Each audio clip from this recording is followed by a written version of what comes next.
दोस्तों, भगवान शिव के बारे में ऐसा कहा जाता है कि भगवान शिव त्रिलोक के आदि और अंत के देवता हैं, जिनके आगे दुनिया की सभी शक्तियां असफल हो जाती है। लेकिन क्या आपको मालूम है दोस्तों, भगवान शिव का जन्म कैसे हुआ था? उनकी माता कौन थी और उनके पिता का क्या नाम था? उन्होंने किससे अपनी शिक्षा प्राप्त की थी और किस किस को शिक्षा का दान दिया था? अगर नहीं तो चलिए मित्रों, इस वीडियो के माध्यम से हम आपके इन्हीं सभी सवालों का जवाब देने वाले हैं। इसलिए मित्रों, वीडियो को बिना स्किप किए इसको पूरा जरूर देखना। नमस्कार मित्रों, आप लोग देख रहे हैं द सनातन ज्ञान। मित्रों, अगर आप लोग चैनल पर नए हैं तो चैनल को एक लाइक करके सब्सक्राइब जरूर कर दें और कमेंट बॉक्स में हर हर महादेव अवश्य लिख दें। दोस्तों, आज सबसे पहले भगवान शिव के जन्म से जुड़ी पहली कहानी यानी शिव पुराण की एक लोकप्रिय कथा के बारे में बताने वाले हैं। शिव पुराण के अनुसार भगवान शिव को स्वयंभू माना जाता है, जिसका मतलब होता है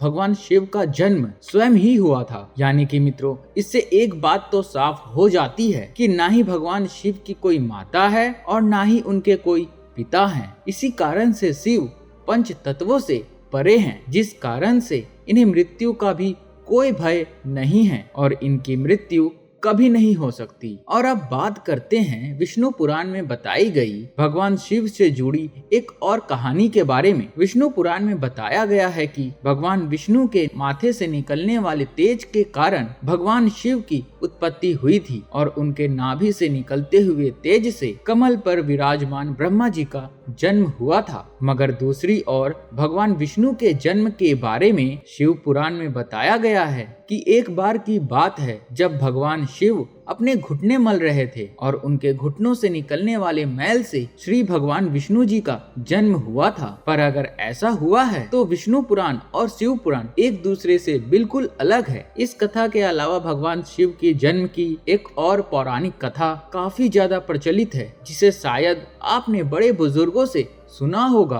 और अगर नहीं सुना मित्रों, तो आपकी जानकारी के लिए बता दें कि एक बार की बात है जब भगवान विष्णु और परम ब्रह्मा जी के बीच इस बात पर बहस छिड़ गई थी कि आखिर इस संसार में सबसे महान कौन है। और जब भगवान विष्णु और भगवान ब्रह्मा इस बात को लेकर बहस कर रहे थे तो एक जलते हुए खंबे के रूप में महादेव उनके बीच आए। दोस्तों, वो दोनों इस रहस्य को नहीं समझ पाए और तभी अचानक से एक आवाज आई और उसने कहा कि जो भी इस खंबे का छोर ढूंढ लेगा वही सबसे महान कहलाएगा। ऐसा सुनते ही ब्रह्मा जी ने एक पक्षी का रूप लिया और खंबे का ऊपरी हिस्सा ढूंढने निकल गए। वहीं विष्णु जी ने वराह का रूप धारण किया और खंबे का अंत ढूंढने निकल गए। बहुत देर तक ढूंढने के बाद भी दोनों में से किसी को खंबे का छोर नहीं मिला और दोनों हार मानकर वापस आ गए। जिसके बाद भगवान शिव अपने असली रूप में आए और फिर भगवान विष्णु और ब्रह्मा जी ने यह मान लिया कि महादेव ही सबसे महान और शक्तिशाली हैं। इनसे बड़ी शक्ति इस दुनिया में कोई नहीं है। इसके साथ ही शिव पुराण में बताया गया खंबा इस बात को दर्शाता है कि ना ही भगवान शिव जन्मे थे और ना ही उनका कोई अंत है। और एक कारण तो यही है कि भगवान शिव को स्वयंभू कहा जाता है, यानी भगवान शिव का अंत है ही नहीं, वे अमर हैं। अब हम बात करते हैं मित्रों भगवान शिव से जुड़े एक ऐसे विषय के बारे में जो सबसे ज्यादा प्रसिद्ध है कि भगवान ब्रह्मा भगवान शिव के पिता हैं। जी हाँ मित्रों, इनकी यह कहानी लोगों के बीच काफी प्रसिद्ध है। तो आपको बता दे कि आखिर किस प्रकार भगवान शिव ने ब्रह्मा पुत्र के रूप में जन्म लिया था। इसके पीछे विष्णु पुराण की एक पौराणिक कथा है, जिसके अनुसार जब धरती, आकाश, पाताल या कहे पूरा यूनिवर्स जलमग्न यानी पानी में डूबा हुआ था, तब भगवान विष्णु के अलावा कोई भी देव या प्राणी इस संसार में नहीं था। तब केवल विष्णु ही जल सतह पर अपने शेष नाग पर लेटे हुए थे। जिसके बाद उसके नाभि से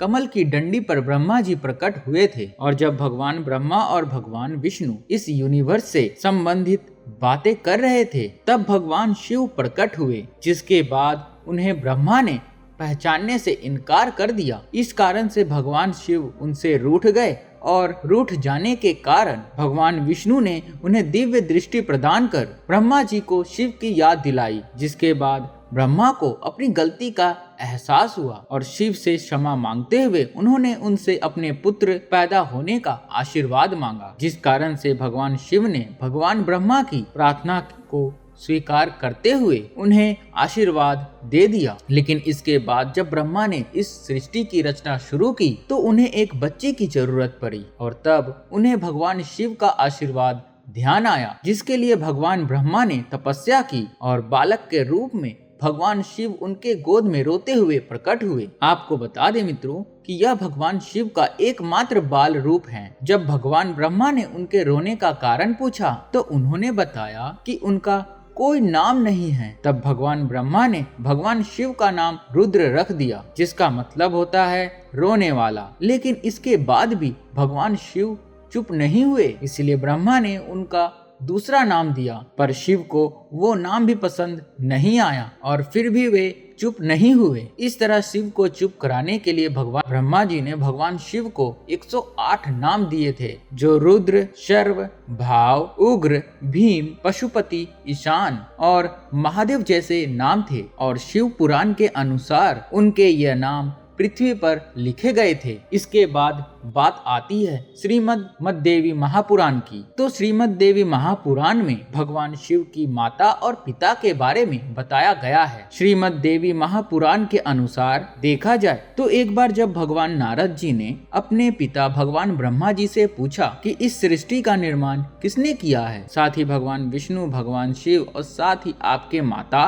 और आपके पिता कौन हैं, तब भगवान ब्रह्मा जी ने नारद जी को त्रिदेवों के बारे में बताया। जो बताया वो वाकई चौंका देने वाली बात थी। दरअसल उन्होंने कहा कि देवी दुर्गा और शिव स्वरूप ब्रह्मा के योग से ब्रह्मा, विष्णु और महेश का जन्म हुआ था। यानी प्रकृति का रूप लिए माँ दुर्गा ही हम तीनों की माता है और ब्रह्मा यानी काल सदाशिव हमारे पिता हैं। इसके साथ ही श्रीमद् देवी महापुराण में भी भगवान विष्णु और भगवान ब्रह्मा के बीच हुए झगड़े की एक कहानी मिलती है, जिसके अनुसार एक बार ब्रह्मा जी और विष्णु जी के बीच में झगड़ा हुआ और दोनों में बहस छिड़ी हुई थी। तब भगवान ब्रह्मा ने कहा, सृष्टि को मैंने बनाया है और मैं ही प्रजापिता हूँ। जिसके जवाब में भगवान विष्णु जी ने कहा कि मैं आपका पिता हूँ, क्योंकि आप मेरे नाभि से निकले हुए कमल से पैदा हुए हैं। और धीरे धीरे कर यह बहस बढ़ते गई। दोस्तों, इसके बाद इन दोनों का झगड़ा सुनकर सदाशिव वहां पहुंचे और उन्होंने